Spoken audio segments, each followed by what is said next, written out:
evening, we bring you the latest in the world of sports. I'm Paulo Del Rosario. We give you the conversations you want to hear from your favorite icons and athletes. I'm Denise Tan, and in tonight's Game Plan, we'll preview the upcoming game day of Round 2 action in the UAAP Season 85 basketball tournament. And we'll check out the latest edition of our PVL Icon-Nect with longtime best friends and PLDT high-speed hitters Mika, Reyes, and Jessey De Leon. Buckle up, sports fans. Let's get in the game.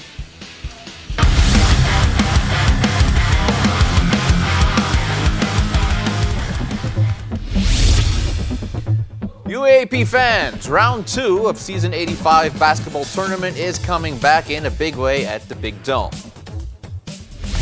It's a jam-packed quadruple header tomorrow at the Smart Araneta Coliseum as the UST Growling Tigers kick things off versus the UE Red Warriors. UP and Adamson will face off in the second game, followed by the showdown between the FEU Tamaraos and the De La Salle Green Archers. Closing the show is a matchup between the Ateneo Blue Eagles and the NU Bulldogs, sitting at the 2 and 3 spot in the standings.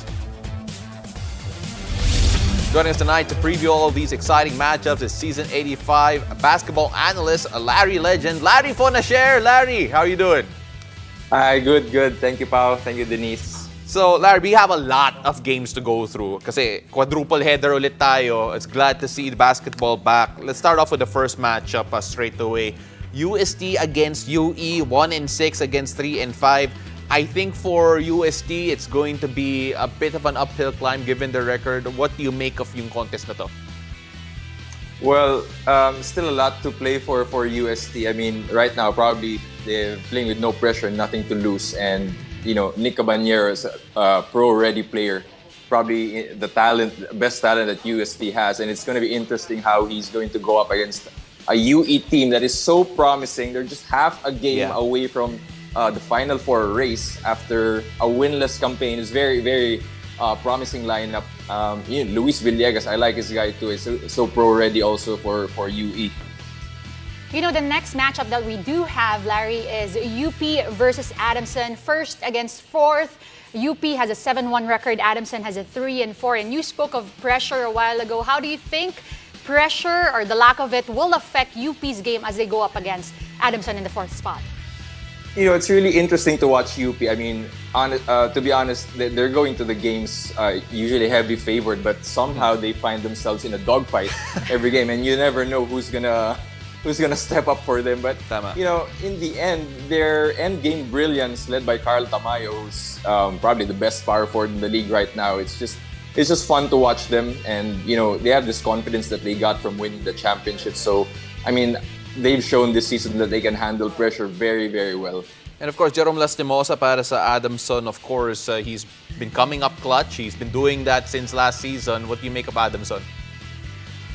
I mean, I think there's got to be a better word for confidence right now for Jerome Lastimosa. I just covered his last game, and he was just getting to the paint at will against the Archers. And, you know, Adamson is a really complete team.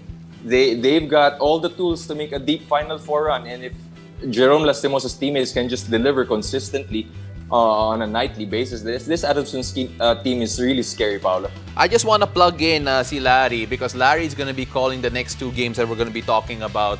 You should watch just to listen to him kasi grabe talaga yung analysis niya. At the end of the day, at the end of the game, you're smarter for it. Larry, FEU versus La Salle. That's going to be a big one here considering yung standings nila and how well and how badly these two teams have been playing. FEU, a bit of a rise after a very, very slow start to the season. And La Salle, after beating Ateneo, forgot how to beat teams. How can what can we imagine here?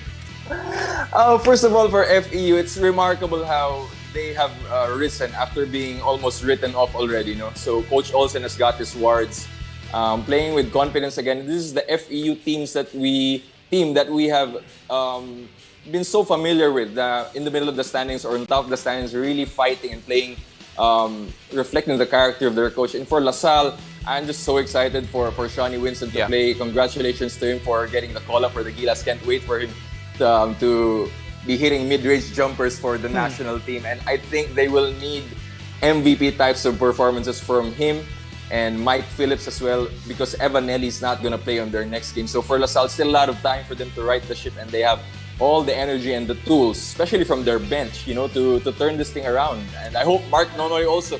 I really believe in Mark Nonoy. I think he's going to be great in the pros. He's just got to have some confidence and consistency. I look forward to that guy playing well soon for LaSalle. Unbiased, I hope so too.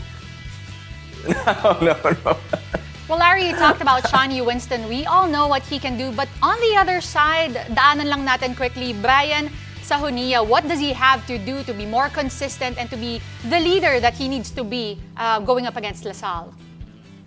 Well, it's going to be an effort to be consistent in every game, not just scoring, but in the little things as well. I mean, confidence is gained from habits and just doing the right things, winning plays that Coach Olsen wants. And, this FEU team has had some success. They're used to being in the Final Four, and they are now showing glimpses of what this team is really capable of. They're the hottest team in the league right now, 3-game winning streak tied with UP, and they're catching fire at the right moment for Coach Olsen. And last but not the least, we also have a battle between NU and Ateneo, battle for the second spot. Just talk about what you're expecting in that match. I'm just expecting so much fireworks. I mean, the unpredictability of NU holding the top spot momentarily in the UAAP, and they want to get revenge against Ateneo for their first game blowout. But NU, another team with a spirited duo of Kian Baclan and Steve Nash Enriquez, a very, very complete team as well.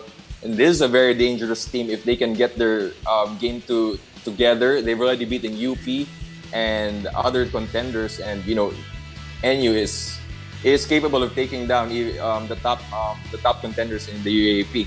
Well, we should consider them a top contender, especially if they get the result against Ateneo. But then, of course, David Defonso playing well for Ateneo with 14.3 points per game and 8 rebounds per game. You look at Ateneo, not the same dominant one that we saw last season and maybe even the seasons prior. How important is this in particular to get their second round going with a bit more rhythm here? Well, quietly, Ateneo is still dominating with a 17.5 win margin. I mean, they have 2 losses that have been magnified, and I think it's their bench that's really the weak spot of their armor, and teams have gone after that. But right now, they're getting more production from Balungay, probably their 4th star, and the second round is where teams learn about each other better. David Defonso has been playing like Demolition Man. He's not just a finesse player.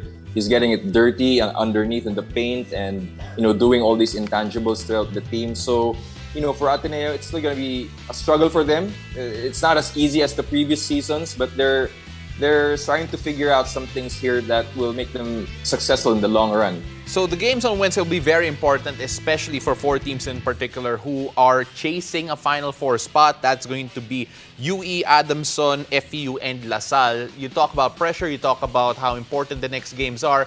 You look at that list there, who among the 4 do you feel would be the most under the microscope, under pressure, with the necessary needing to win to make sure that they get there? Alam ko, bonus question to, Larry, but then I know you're a smart guy. You can answer this. May bonus TF din dapat to. Ganun ba? Sige, message mo yung Kayo mag-usap. Oo. No, I think honestly for UP and Ateneo, they as they continue winning, the pressure is gonna be manageable for them. Yeah. But for the 3 teams, NU, Adamson, LaSalle, and UE, also FEU, those guys are all fighting for top 3 to top 4 spots. So for them, it's really a must-win situation for them. No room for error. So it's really exciting. This second round is going to be even more compelling than the first round, Pao. Yeah, absolutely. Well, thank you, Larry, for joining us. It's always nice to have you here, and we're looking forward to seeing all of those games and to have you back. Maraming salamat. Thank you, Denise. Thank you, Pao. Well, you can catch the UAAP Season 85 Men's Basketball Tournament every Wednesday, Saturday, and Sunday on One Sports and the Varsity Channel. Also available on Signal Channel 263 HD and on Signal Play Premium. After the break, we'll go courtside as we check out some PBA insider stories about the Bay Area Dragons and much more. Stay tuned. You're watching The Game.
time for us to now go behind the scenes of the PBA actions as we feature another round of courtside stories. Since we have the pleasure of having our co-host Denise Tan as one of the veteran PBA insiders. Natawa siya kasi veteran was not in the script. She'll be sharing more insights about key players. Denise, okay, simulan muna natin dito. Bay Area Dragons, haven't heard a lot of them recently because a bit of a break for them. Pero si Glenn Yang in particular has a surprising connection with one of the more familiar personalities dito sa PBA. Yes, Glenn Yang, he was so excited to go up against Coach Timko, not just because he's heard about him or he's heard about Ginebra, but it's because he knew of him back in 2012. You see, Coach Tim's son, Kevin, he used to be teammates with Glenn Yang. Nagsama sila sa Amateur Athletic Union or AAU in Maryland, again, back in 2012. So, for the last 10 years, he knows he's a legendary coach in the Philippines. Kaya talagang excited siya. He actually even went up to Coach Tim right before the game and they had a small chat and he was telling me that he is so excited just to talk more basketball with him. Of course, syempre, kasi Coach Tim, there's a surprising amount of people we don't realize know Coach Tim Cone, especially on a worldwide basis. But since we were talking about Ginebra anyway, see Scottie Thompson in general, still coming off his MVP season, has been providing a lot of great highlights, especially rebounds and just the hustle plays. In fact, Coach Tim Cone called him Jaworski-like. Yes. And there's so much to talk about him. But, what motivates a guy? What's funny is that yung additional motivation niya actually comes from his wife, Jinky. So I was talking to him and Jinky, and he was telling me na right after the games or practices, usually at night, Jinky would always tell him that he should also allot proper rest time. But after being compared to the living legend, Robert Sonny Jaworski, si Jinky na mismo yung nagsasabi na, teka, practice ka pa, get some shots in, get some shots up. Alam mo kung bakit? May kulang ka, you have a missed free throw. And now, Jinky's the one really on him, telling him about his stats, about his shots up, about his shots made and shots missed. So, they're just laughing about it. Of course, it was all said in a very light manner. Yeah. But that's the additional motivation that Scottie is getting right now. Sa bahay na mismo nanggagaling. Ngayon, I kind of want to see his numbers before and after that conversation. Kasi medyo nag-dip yung numbers niya this conference. I don't know if anyone's noticed, but then of course, let's see if that does improve. Something that went viral on social media was an import, and for all the good reasons. Itong si Lester Prosper was able to have a bit of a community outreach of his own. Can you tell us a bit more about that? Well, yeah, actually, he's the one who organized that. Siya din yung nag-initiate. He went to Caloocan 2 Saturdays ago. I don't know what happened to the schedule last Saturday because there was a typhoon, of course. But that's when he went to Caloocan, he catered to more than 100 kids, passing out food, hats, jerseys, and shirts.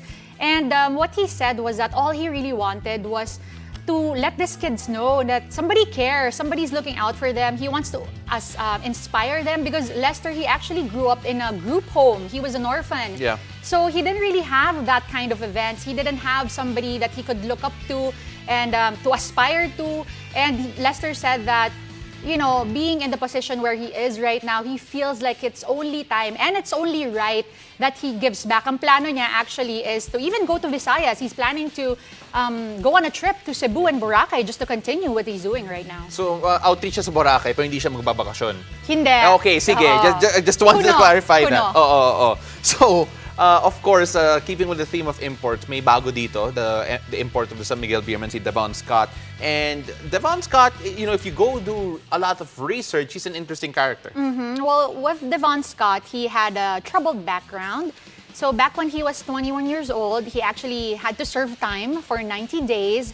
And, it was just being with the wrong crowd. And he was telling me, he's not ashamed of it. He doesn't really regret it all that much, only because when he had to serve his time behind bars, that very first day, he knew he had to turn his life around. He picked up a Bible, and from that day on, he has devoted his life to his belief and his craft, and he's now serving as an example to young men who's probably made mistakes as well in the past. It's all about taking accountability and knowing the consequences and how you handle yourself moving forward. Absolutely. Becoming a devout Christian really changed his life, and I'm sure that people around him know about it. I've heard stories as well about his faith. So really interesting to see that develop and that turn on. Denise, really, thank you very much. We're not done with you yet. We're not done with the show. Of course, and if you do want to catch more stories, catch the PBA Commissioner's Cup every Wednesday, Friday, Saturday, and Sunday on TV5, One Sports, and PBA Rush. When we return, we'll take a look inside the friendship of longtime buddies Mika, Reyes, and Jessey De Leon in the latest episode of PBL Icon-Nect. Stay tuned, you're watching The Game.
Welcome back to The Game. What's better than living out your dream of becoming a professional volleyball player in the PBL? Well, doing it with your best friend. Let's take a look at Mika, Reyes, and Jessey De Leon's story of being lifelong friends to teammates in the Pro League in this episode of Icon-Nect. Hi, I'm Mika. Hi, I'm Jessey from the PLDT High Speed Hitters.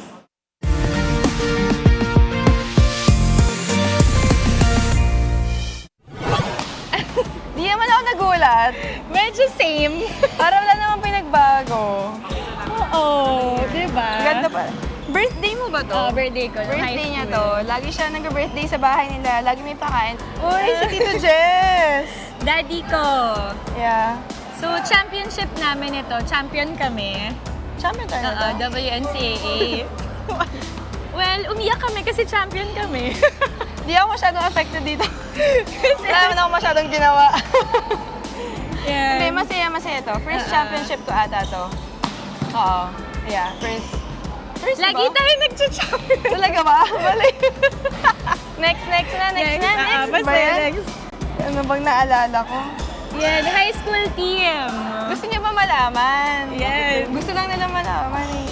Pagsak ako nito, di ako line up. Kaya hindi ako naka-uniform. Kaya ganun sa amin sa Saints ko, pag isang buong quarter mawawala kahit isang may subject bagsak ka na subject. So, huwag niyo na tanongin kung ano yung binagsak ko na subject.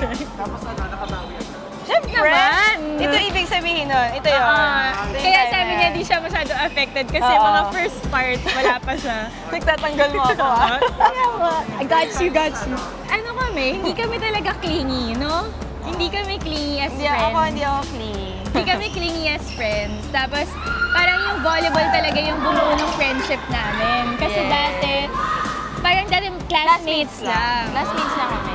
Tapos yun, doon na kami naging close dahil sa volleyball. Parang araw-araw kami nakapagsama, tapos mas may bonding. Naawa ganyan. siya sa akin kasi wala akong kasama. Sabi niya, sige na nga, sabayan na kita. Kaya lang, pag break time, lagi kami yung magkasama na, tapos dismissal. Wala akong choice. Wala kaming choice sa isa't isa. Wala akong choice. First time namin Ako muna. Ah, sige.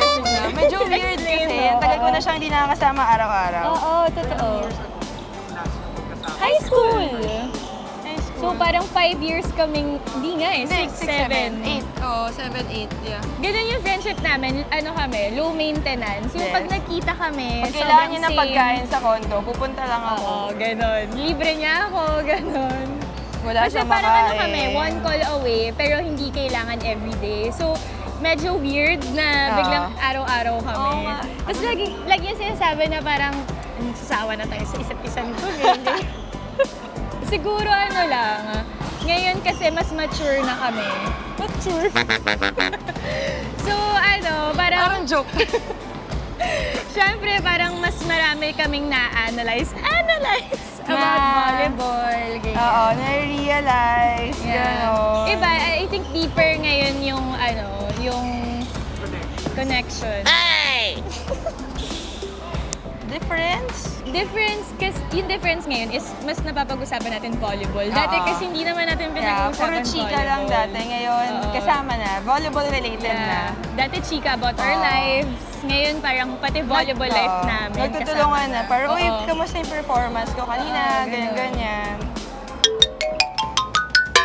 Yung difference, ako for me, dati, nung bata, Baby pa siya. Parang siya, hindi pa siya nakaka-come out sa shell niya. So parang mahiyain, ganyan. Ever since mayayain talaga ako, hindi naman ako friendly talaga.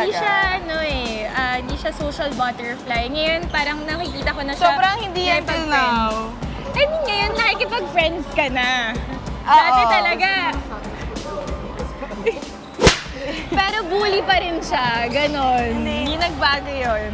Siya, ano ba pinagbago mo? Ang hirap, ang lalim. Hoy! Um, Naliban mo para ano tayo. Oo nga eh, nape-pressure ako. Ang difference siguro, yung mga small things, sobrang na-appreciate niya rin. And, well, ever since naman, appreciative talaga siyang tao. So, sa lahat ng bagay. Happy ako for her sa growth niya, personally, and syempre sa career. Hello, sino ba may kain na architect tapos volleyball player? Iyak na ako. Siya lang yun. Tapos si Mika, ay Balitan. Mix pa. Tawag ko sa kanya, Mika, ano. Yuck! Ito eh. Alam mo ba ngayon, mas masaya ka na. Hala? I'm so proud of you. I mean, for me, yung message ko sa batang Mika is, continue mo lang kung ano yung ginagawa mo at that time because nakita ko, na-witness ko lahat ng hard work and yung very dedicated siya sa career niya. And nakita ko rin yung growth niya as a person. Di lang sa personal life niya, but siya mismo sa personality niya and yung career niya. So, continue to work hard and malayo yung mararating mo. Ito naman kay Jessey. Alam niyo ba, ang tawag ng dad niya sa kanya, Jessey. So, kay Jessey. Congrats sa lahat ng achievements mo kasi Wala masama. Nakakatawa yung tsura. Kasi nakikita kita ngayon. Kasi, well, congrats naman sa lahat ng achievements mo and sana hindi ka magsawa maglaro ng volleyball kahit sobrang laki ng kinikita mo sa pagiging architect mo. Wow ah! Hoy, hindi Ba yan? Ano naman sabi ko? Pero yun, I'm happy kung sino ka ngayon. Sino ka ngayon? Kasi sino ka ba dati? Magkakakulay yung buhok mo. Magiging blondie ka. Magiging blonde ka. Ayan. Huwag ka mag-alala. Antayin mo yung glow up mo. Joke lang. Ay, nako.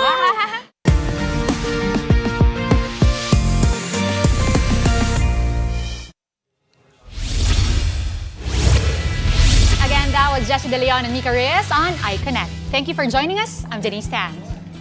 Catch us weeknights here on One News, One Sports, and One Sports Plus. I'm Paulo De Rosario, and this has been The Game.